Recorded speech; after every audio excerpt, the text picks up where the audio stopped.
ماہ مبارک کے جب آپ مہینہ شروع ہوتا ہے تو ہم سب کو چاہیے کہ ایک دفعہ اس مہینے میں احکامات کو بھی دیکھ لیا کریں. یہ بھی ضروری ہے، گو کہ سب کو آتے ہیں، کوئی اس میں بری بات نہیں ہوتی ہے. بعض اوقات انسان ہے بھول جاتا ہے اس مہینے میں سفر کے احکام کیا ہیں، اس مہینے میں جو ہے وہ کون سی چیزیں ہیں جو روزے کو باطل کر دیتی ہیں. بعض اوقات انسان خامخواہ کی چیزوں میں کنفیوز رہتا ہے. مولانا صاحب ہر سال پوچھتا ہے تیل لگانے سے روزہ ٹوٹ جائے گا، خوشبو لگانے سے روزہ ٹوٹ جائے گا. وہ بھائی نہیں ٹوٹے گا، روزہ اتنا ہلکا نہیں ہے. روزے کی اپنی شرائط ہیں بہرحال، لیکن سیکھنے چاہیے، بری بات نہیں ہے. کوشش کریں اس مہینے میں مذہبی چیزوں کو زیادہ سیکھیں. ویسے ہی انسان مسلمان ہوا ہے، اپنی قرأت اچھی کریں، قرآن کی تلاوت اچھی کریں، نماز کی علماء اکرام آپ کے درمیان میں موجود ہیں تاکہ اس مہینے سے بھرپور فائدہ جو ہے وہ اٹھایا جائے. عزیزان محترم، پروردگار نے انسان کو دو چیزوں کا مرکب بنا کے بھیجا ہے. ایک اس کا بدن ہے مادہ، ایک اس کی روح ہے جس کا تعلق دوسرے عالم سے ہے. دونوں چیزیں جب جڑتی ہیں تو انسان کی حیات تخلیق میں آتی ہے کہ انسان زندہ ہے. ورنہ یہی شخص جس میں روح نہ ہو تو آپ کیا کہتے ہیں؟ مردہ ہو گیا ہے، کسی کام کا نہیں. چاہے اس کا کوئی بھی نام ہو، کوئی بھی ڈیزگنیشن ہو، کوئی بھی پوسٹ ہو، لیکن جب روح نکل جائے تو وہ صرف مردہ ہے. سب سے پہلے جو چیز انسان کی ختم ہوتی ہے وہ اس کی شناخت. بادشاہ تھا، منسٹر تھا، وزیر اعظم تھا، پرنسپل تھا، بزنس مین تھا، جو بھی تھا، سب سے پہلے اس کی آئیڈینٹی ختم ہو جاتی ہے. انسان کی حیثیت بس اتنی سی ہے کہ ایسے انسان دنیا میں بہترین کپڑے پہنتا ہے، مہنگے کپڑے پہنتا ہے، خوشبوئیں لگاتا ہے، اسی حالت میں مر بھی جائے نا تو کوئی اس کو ہاتھ لگا لے تو اس کے اوپر غسل میت واجب ہو جاتا ہے. انسان کی یہ انسان کو پتا ہونا چاہیے کہ زندگی گزارتے وقت اسے کس طرح زندگی گزارنی ہے. تو یہ جو دو چیزیں ہیں، یہ دونوں چیزیں امپورٹنٹ ہیں. آپ ایسا نہیں کر سکتے کہ خب میں اپنے بدن کو اچھا نہ رکھوں، نہ اس کے اپنے احکام ہیں. اسلام کہتا ہے صاف ستھرے رہو. غریب امیر سے فرق نہیں پڑتا، انسان صاف ستھرا ہے، وہ اس کے احکام ہے. صحت کا خیال رکھے، ڈاکٹر کو دکھائے، مطب کو دکھائے. اللہ نے موت زندگی خدا کے ہاتھ میں ہے، لیکن کوشش انسان کو کرنی ہے. بدن کا خیال رکھے، ورزش کرے، جوانوں کو ایکسرسائز کرے، ضروری ہے، بدن کے لیے ضروری ہے. اسی طرح روح کی بھی خوراک ہے، اور اس کی خوراک بھی اتنی ضروری ہے جتنی آپ کے بدن کی خوراک ہے. ہمارا نہیں، دنیا کا جو سسٹم ہے ورلڈ کا، اس کا سارا فوکس، اس کی ساری توجہ بدن کے اوپر ہے. بدن کے لیے سب کیا جا رہا ہے، کھانا پینا، اٹھنا بیٹھنا، کپڑے ایسے ہوں، بستر ایسا ہو، کرسی ایسی ہو، گاڑی ایسی ہو، آسائش ایسی ہو. صرف یہ جو دنیا ہے، یہ دنیا میں جو چیزیں انسان کو کھینچ رہی ہیں، اس کا جو محور ہے، جو نقطہ ہے، وہ دنیا ہے اور نہیں ہے. اس لیے آپ دیکھیں دنیا پرست آدمی حق بھی کھاتا ہے، ظلم بھی کرتا ہے، جھوٹ بھی بولتا ہے، چوری بھی کرتا ہے، کچھ بھی کر لے گا. اسے دنیا چاہیے، لیکن اس کے مقابلے میں جو نظام ہے وہ الہی نظام ہے. الہی نظام میں جو محور ہے وہ پروردگار ہے. وہاں پر انسان محور نہیں ہے، یہاں انسان محور ہے. سب کچھ انسان کے لیے کر دو. آپ جائیں ویسٹ میں دیکھیں، یہ ویسٹ کیا، پوری دنیا ویسٹ ہو چکی ہے. آپ کا ہمارا اپنا ملک ہے، کوئی بھی، ہم تو نام کے مسلمان ہیں، باقی تو سب ہمارے پاس بھی وہی ہے. تو یہاں پر صرف انسان کو کیا چاہیے. آپ دیکھ لیں ماہ مبارک رمضان کے اندر بھی ہمارا ٹی وی جو مسلمان بھی ہوتا ہے وہ انسان محور ہے. یہ کھا لو، یہ پی لو، یہ جیت لو، یہ انعام لے لو. روحانیت، معنویت، خدا نہیں ہے. کیوں؟ کیونکہ انسان محور ہے. جبکہ اللہ نے 1,24,000 کو جو بھیجا، انہوں نے دنیا نہیں سکھائی. جتنی ضرورت تھی اتنی دنیا سکھائی انہوں نے.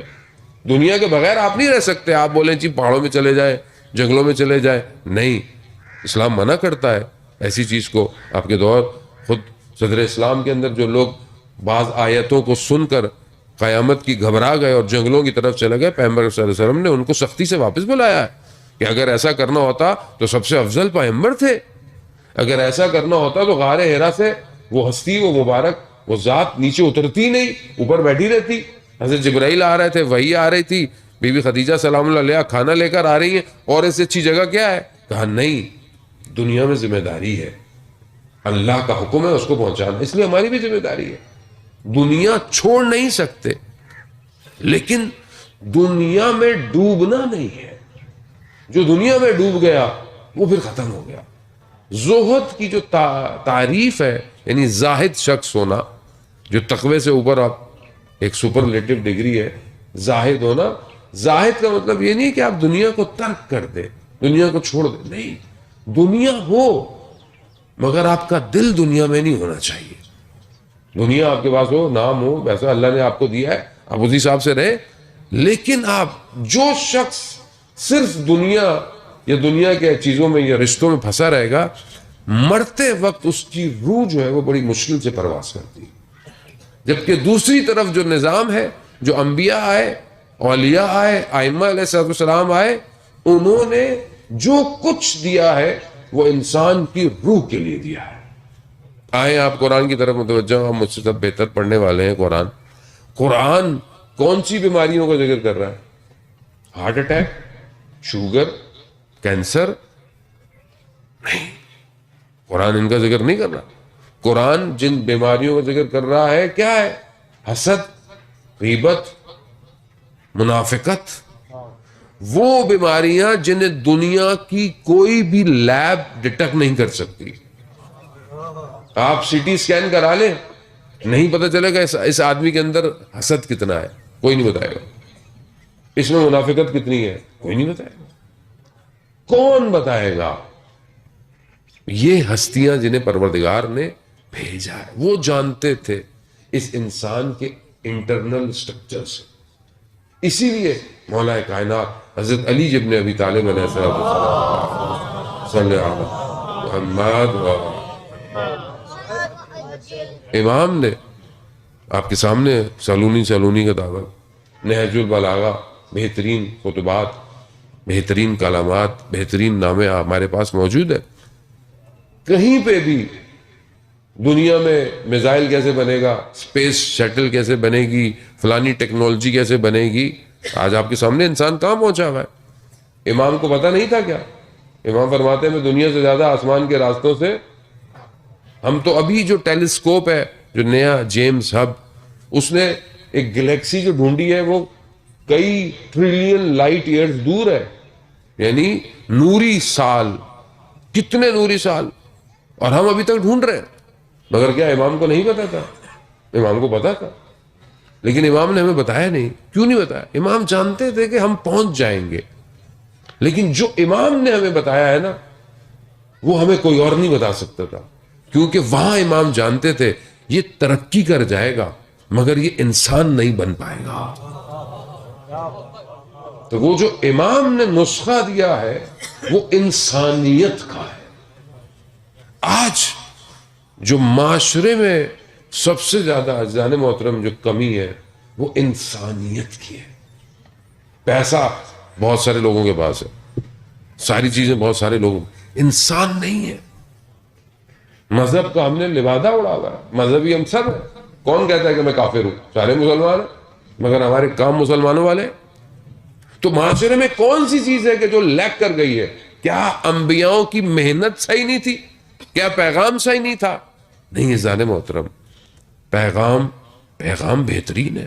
خدا خود کہتا ہے کہ میں نے تمہارے لیے دین اسلام کو پسند کیا، دین کامل کر دیا گیا، اتنی زحمتیں کی، نبیوں کو کہاں کہیں کنووں میں پھینک دیا گیا، کہیں زندانوں میں ڈال دیا گیا، کس طریقے سے ہم تک یہ پیغام پہنچا، کتنی اذیتیں ائمہ علیہ السلام نے کی آپ کے سامنے۔ تو آج انسان کیوں؟ کیونکہ وہ صرف بدن کو خوراک دے رہا ہے، روح کو خوراک نہیں دے رہا۔ روح کو خوراک کی ضرورت ہے۔ جب تک روح کو خوراک نہیں ملے گی، روح بدن کے اوپر حاوی نہیں آئے گی۔ اور یہ جو بدن ہے، یہ تو آپ ابھی بدن تو یہیں ختم ہو جائے گا، خاک میں مل جائے گا۔ اصل امتحان بھی روح کا ہے، عذاب بھی روح پر ہے۔ آسائشیں بھی روح پر ہے، سب کچھ روح نے دینی ہے. تو جس چیز نے سب کچھ کرنا ہے اس کے لیے ہم پریشان کیوں نہیں ہوتے؟ ذرا سا بیماری ہو جائے ڈاکٹر میں بھاگتے ہیں، شہر میں اچھا نہیں ہے دوسرے شہر چلے جاؤ، فلانے شہر چلے جاؤ. اور یہ بیماریاں بھی ہماری اپنی وجہ سے ہیں، کیونکہ جو ہماری خوراکیں ہیں آج کل اسی وجہ سے ہے. ورنہ جو بزرگ یہاں ماشاءاللہ بیٹھے، خدا ان کا سایہ سالم رکھے، کوئی بیماری نہیں ہوگی، ٹھیک ٹھاک ہوں گے.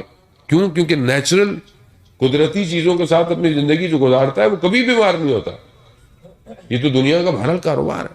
لیکن کیا ہم کبھی اپنی روح کے لیے کسی ڈاکٹر کے پاس گئے کہ میرے اندر حسد بہت ہے، کسی کے پاس گئے میں فلانے سے جو ہے نا تو اس کی غیبت بہت کرتا ہوں؟ ہمیں پتہ ہی نہیں ہے، ہم اندر سے ختم ہو رہے ہیں، ہمیں نہیں پتا.